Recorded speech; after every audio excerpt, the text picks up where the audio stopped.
Alright, before we dive in, quick heads up. If you fancy saving some cash, don't forget to click the link in the description below for a special YNAB offer. Treat yourself.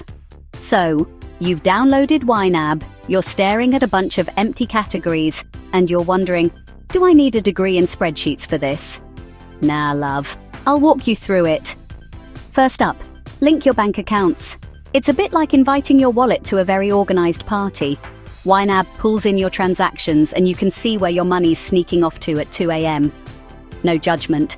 I see you, late night takeaway fans. Now let's set up your budget categories. Think of these as little envelopes for your money. Rent, groceries, Netflix, snacks. Yes, snacks deserve their own category, don't fight me on this.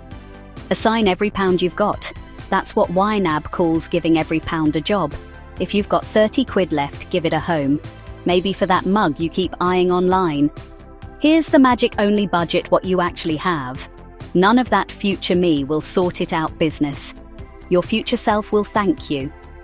Now, as transactions pop up, YNAB will ask you to categorize them. Pretend you're the boss at work telling every expense where it belongs. That £3 iced coffee, straight to caffeine survival fund.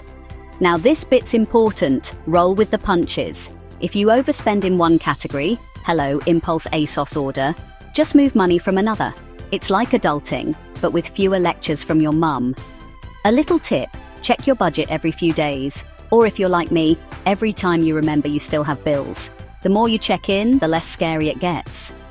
And don't forget those once-in-a-blue-moon expenses. Birthdays, car MOTs, or let's be honest, surprise pizza nights. Make a category for them so you're not caught out. Look, you don't have to be perfect. The point is to tell your money where to go, not wonder where it went.